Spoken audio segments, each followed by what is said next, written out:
Quote of the day. Music isn't just sound, it's the color of silence, the heartbeat of joy, and sometimes the tear we never let fall. Each note is a reminder that even silence has a song.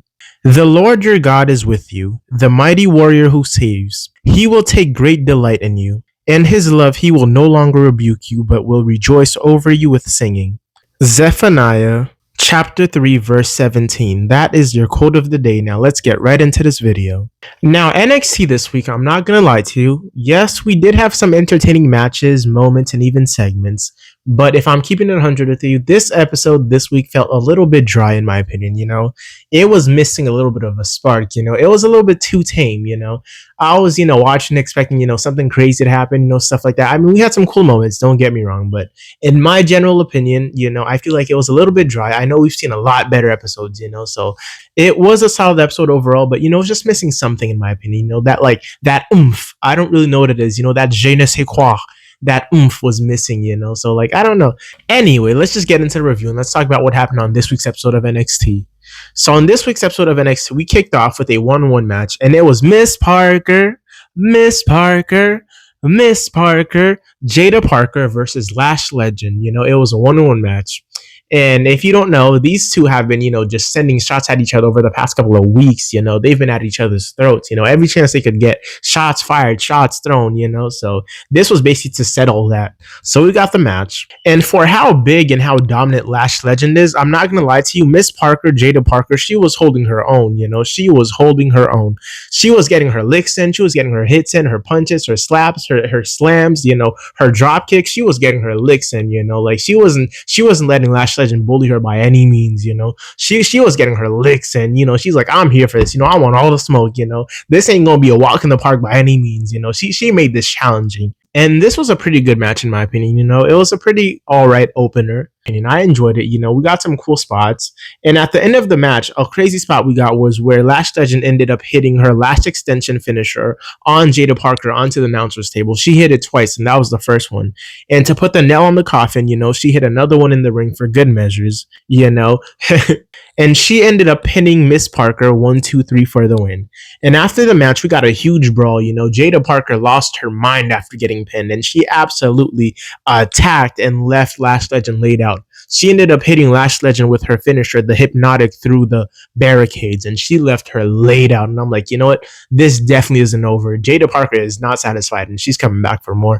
So this feud is definitely continuing. It's probably going to get a lot more serious, a lot more aggressive, a lot more, ugly. So I'm here for all of it, Anyhow, after this, we got a backstage segment, and it was between Blake Monroe and JG, the Muscle Muffin, Jordani Grace. So Blake Monroe was just basically backstage talking trash about Jordani Grace to the other superstars, the other women superstars. And Jordani Grace ended up overhearing her, and she went on to confront her.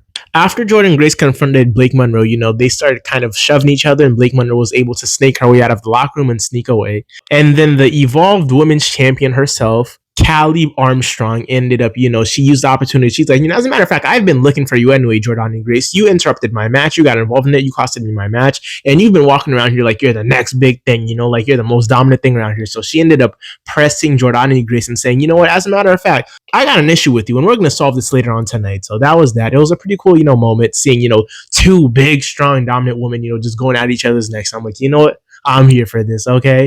And this match, when it happened, let me just say, no bread, no water. It was just meat, okay? Jesus Christ. These were two powerful women just going at it. But anyhow, before we get into all that, let's talk about what else we saw. After this backstage segment, we got an in-ring promo from the young OG Javon Evans. And he basically came out distraught, disappointed, discouraged, and he was just basically talking to fans, heart to heart. And he said, I know all y'all expect me to come out here tonight excited and all energetic, but quite frankly, I can't do that. I thought I had it at Heatwave. I felt like if there was any night for me to become NXT champion, it would have been at Heatwave. It would have been that night, But I fell short. It all fell apart. And I want to apologize to all of you and to myself. I let you all down, and I let myself down. And the crowd started chanting at Javon Evans. They're like, we still love you. I was like, oh, okay, that's nice. And then Javon Evans continues to talk, talking about how, he's not happy with the outcome. He's disappointed in himself and stuff like that. And then he ends up getting interrupted. And we see a video package, and everybody thinks it's the Undertaker coming out. And we even hear the Undertaker's theme song hit for a millisecond. It's the American persona, his American persona. on the bike and everything. That's the theme song that started playing, and everyone got excited and they started losing their mind. Undertaker's theme song hits, everybody's losing their mind, they're going crazy, and Josh Briggs is the one coming out. Dude, they started booing him out the building. The crowd lost their mind. They started booing him. The crowd was so disappointed. They were so mad at him because they're like, dude, they really thought the Undertaker was coming out. And me too. I started getting excited. And when I saw Josh Briggs' face, I was like, come on, dude, this was so uncalled for. This was so uncalled for. Yes, it's good heel work, but man, ooh, the things I would have said to you if I could see you face to face, Josh Briggs. Oh my God, that got on my nerves. But anyhow, Josh Briggs ends up coming out and he tells Javon Evans, "You're everything I despise. You're from a generation where you tweet instead of solving your problems, hand to hand, solving your problems face to face. You tweet about it instead. You should have put Obafemi in his place, but instead you let Ricky Saints come out and walk all over you, taking your opportunity, taking your spotlight." And Javon Evans gets tired of Josh Briggs talking and belittling him, and little broing him.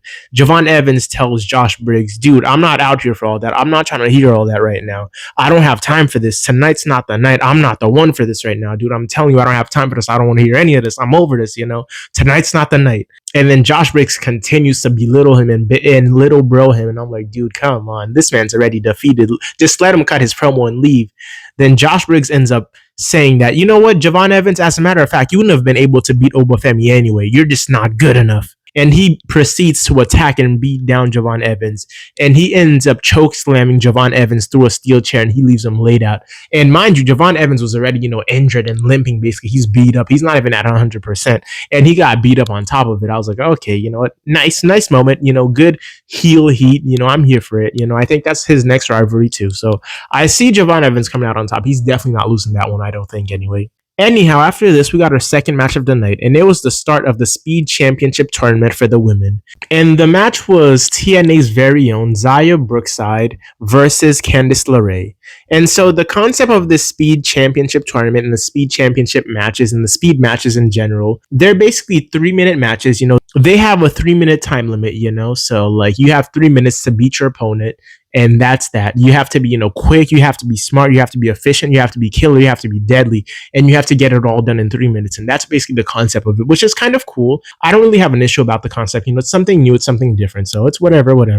Anyway, as you can probably assume, this was a pretty quick match. And, these women got as much moves as they could in as possible. They did whatever they could in that time limit. They showed off a little bit. They did their own thing. Everybody got their offense off, but it's just a quick match. It was 3 minutes. But anyway, at the end of the match, Candice LeRae ended up beating Xia Brookside with 23 seconds left on the clock. Candice LeRae hit her finisher, pinned her 1, 2, 3, and there was still 23 seconds left on the clock. So that was that.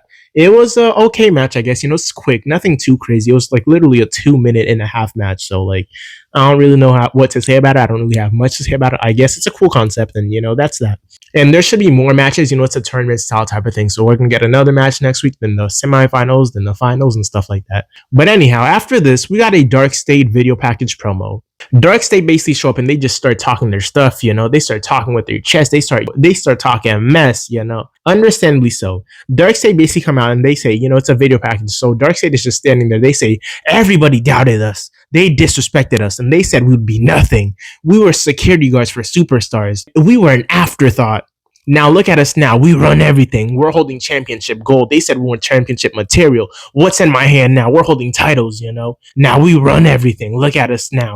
We're out here for redemption. We're out here for retribution. And let it be known that when Dark State strikes, it's not safe for anyone. So I'm like, I kind of like this from the, just showing up, talking their stuff. It's kind of nice. Anyways, after that, we got an in-ring promo from Whoop That Trick, Whoop That Trick, oh yeah, Whoop That Trick, I like it. From Trick Williams himself, he shows up. And I'm not going to lie to you, Trick Williams was like missing some enthusiasm during this promo. He felt like he didn't really want to be there or something. Something was off about this promo. Like he didn't really feel energized or, his normal Trick self. So I don't know what it was, but something was missing there too. But anyways, Trick Williams basically gets in the ring and he says, when I move to Raw or SmackDown and I buy my $1 million house in the suburbs, y'all ain't never going to see me again. You're never going to hear from me ever again, And he tells the fans, what I'm trying to say is all your favorites that you love, they don't care about you. They don't love you, And as soon as I get out of this place, you're never going to hear from me again. You're never going to see me again down on an NXT. And I was like, okay. And after this, Trick Williams ends up getting interrupted by DIY. And DIY basically show up and they're celebrating their 10-year anniversary of their debut on NXT, which is pretty cool. DIY basically come out and they tell Trick Williams that you're not the greatest NXT superstar. Everything you've been bragging about, we've already done it. We've already won all the championships you're talking about. We've had all the moments you're talking about. You're not the greatest superstar. Many people before you have already done everything you're talking about. You are not the greatest superstar by any means. We've already won all the championships, you know. It doesn't matter if you're a killer, if you're a cycle, or if you're a hugger. What matters is what we all have in common. All the superstars here, we have this simple thing in common: the love for these fans, the love for this company, the love for this place, and you're missing that. And that is what's keeping you from being one of the great superstars, you know, one of the greatest superstars. And that was that. Trick Williams then proceeded to disrespect DIY, you know, and DIY lost their mind and they retaliated by leaving Trick Williams absolutely laid out, you know. And so this is setting a match next week: Trick Williams versus DIY. I don't know if it's a one-on-one match or if it's a tag team match, but I'm looking forward to it. And if it is a tag team match, who's going to team up with Trick Williams, man? Like, he doesn't have any friends backstage. He doesn't have any friends out here. So whatever. Anyhow, after this, we finally got to our third match of the night, I believe. And it was the Evolve Women's Champion, Callie Armstrong, versus the Muscle Muffin, JG Jordani Grace, you know. And this was just a one-on-one match, you know, just to settle their differences, just to settle the beef. And like I said, this match, it was no bread, no water, just meat, you know, just strong, dominant women just going at it. And let me say, these stars were pound for pound evenly matched. They were evenly matched in strength, technique, their in-ring presence, their in-ring intensity. It was just 50-50, man. These women showed up and they did their thing. And I've said it once and I'll say it again. I love Callie Armstrong's in-ring presence, you know. She looks cocky, she looks mean, she's aggressive, dude. She's got it, man. And that's all I could say, dude. Her in-ring presence, she's mastered it. She looks mean, she looks cocky, she looks arrogant, man. She looks aggressive and her moveset just matches everything. Her look matches her, dude. I don't know, man. She just got it down to a T at this point. And dude, if she makes it to main roster, if she's on NXT, wherever she is, dude, she's gonna steal the spotlight and she's just gonna shine. Like, she's already becoming a huge superstar, and like her name is not even like that crazy known yet, you know. So that's like, dude, when she finally makes that big break, she's gonna skyrocket. Anyways, after a heavy hitting match, a hard fought match, Jordani Grace hits her finisher, the Beast Mode, on Callie Armstrong for the win. And after the match ends, Blake Monroe ends up coming out, and a huge brawl ensues between Jordani Grace and Blake Monroe. And things got ugly, man. They scratched and clawed at each other. Blake Monroe even got her lip busted open, and I was like, dude, like, she was leaking. Dude, it looked bad. And like, these two literally had to be separated by official and security guards. Like I said, it got ugly. So this feud is still continuing. It's just getting even more serious, more ugly, more mean, more aggressive. And I'm here for all the smoke, all the drama, you know. This is pure entertainment to me. Anyhow, moving on. After this, we got a little cool Lola Vice video package hype segment, you know, and it was basically Lola Vice talking about her heritage, what motivates her, and her history overall. You know, it was pretty cool. I like the music, I like the vibe, I like the presentation, the appearance of everything. And we even saw her family members, you know, some like cool moments, some big, you know, important historical stuff from her heritage and stuff like that. So it was pretty cool overall. After this, we got our fourth match of the night, and it was Andre Chase versus Josh Briggs. So Mr. Chase U from Chase University versus Josh Briggs. And I'm not going to lie to you, this match was a little bit mid in my opinion. Not even a little bit mid. This match was mid. Like, these two superstars, their styles did not contrast at all. Like, it didn't complement the other at all. Like, I mean, I don't know. This match wasn't anything crazy. It was really grounded, just, you know, just basic stuff in my opinion.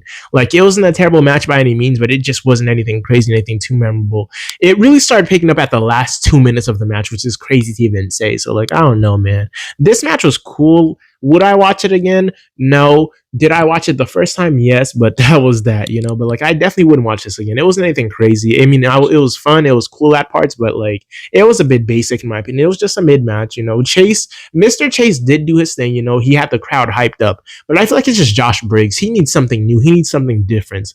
I don't know if it's just his moveset, what it is, but he needs something that makes the crowd react, because the crowd really wasn't reacting to him outside of booing him, you know, for his heel heat and stuff like that. So that was that. But anyways, Josh Briggs was able to pull off the upset, you know, and he picked up the win over Mr. Chase from Chase University.